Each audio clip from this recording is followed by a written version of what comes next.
ପହିଲି ରଜରେ ବର୍ଷା, ଏସବୁ ସ୍ଥାନରେ ଘଡ଼ଘଡ଼ି ସହ ପ୍ରବଳ ବର୍ଷା ଆଲର୍ଟ। ଆଜିଠୁ ରାଜ୍ୟରେ ଆରମ୍ଭ ହୋଇଛି ରଜ ଉତ୍ସବ, ସବୁଠି ଉତ୍ସବର ମହଲ। ଏହାରି ଭିତରେ ଓଡ଼ିଶାରେ ପାଗର ଖରା ଛାଇ ଖେଳ ଦେଖିବାକୁ ମିଳିଛି।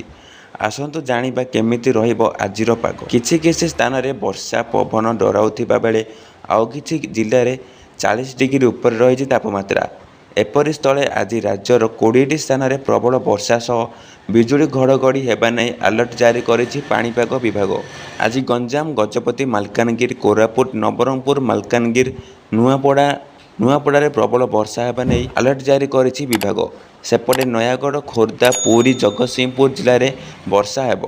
ଏହା ସହ କେନ୍ଦ୍ରାପଡ଼ା, ଭଦ୍ରକ, କଟକ, ଯାଜପୁର, ବାଲେଶ୍ୱର, ମୟୂରଭଞ୍ଜ, କେନ୍ଦୁଝର, କେନ୍ଦ୍ରାପଡ଼ା ଜିଲ୍ଲାରେ ବିଜୁଳି ଘଡ଼ଘଡ଼ି ସହ ପ୍ରବଳ ବର୍ଷା ନେଇ ୟେଲୋ ଆଲର୍ଟ ଜାରି କରିଛି ପାଣିପାଗ ବିଭାଗ।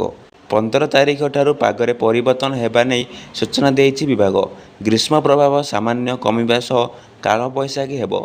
16 ତାରିଖରେ କୋରାପୁଟ, ନବରଙ୍ଗପୁର, ରାୟଗଡ଼ା ଓ କଳାହାଣ୍ଡି ଜିଲ୍ଲାର କେତେକ ସ୍ଥାନରେ ପ୍ରବଳ ବର୍ଷା ହୋଇପାରେ। 17 ତାରିଖ ଠାରୁ ଓଡ଼ିଶାରେ ଅଧିକାଂଶ ସ୍ଥାନରେ ବର୍ଷା ଜାରି ରହିବା ସେପଟେ ମୌସୁମୀ ସମ୍ପୂର୍ଣ୍ଣ ଭାବେ ଓଡ଼ିଶାକୁ ପହଞ୍ଚି ପାରିନଥିବା କହିଛି ପାଣିପାଗ ବିଭାଗ।